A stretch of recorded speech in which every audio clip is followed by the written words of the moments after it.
ماہیر کے مقام پر تربت ٹو من بارڈر پر دھرنا 12ویں روز ختم ہو گیا۔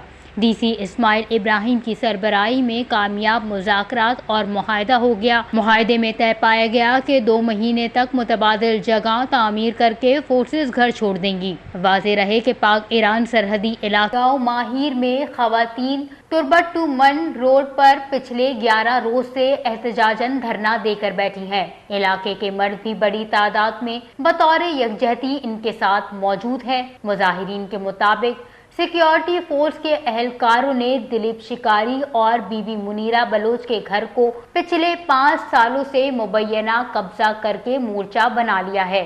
گھر خالی نہ کرنے تک انہوں نے دھرنا جاری رکھنے کا فیصلہ کیا ہے۔ ماہیر میں جاری دھرنے کے منتظمین سے مختلف اسٹینڈ کمشنر سمیت سرکاری، سماجی اور سیاسی شخصیات نے مذاکرات کرنے کی کوشش کی ہے کہ فورس کو 1 مہینے کی مہلت دیں تاکہ متبادل جگہ پر منتقل ہو سکے۔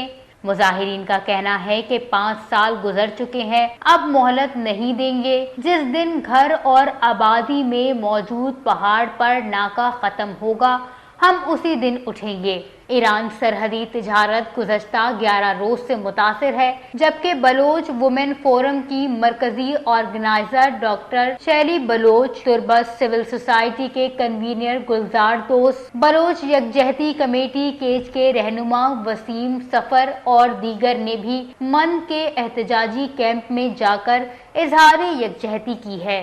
وش نیوز، کیچ، بلوچستان۔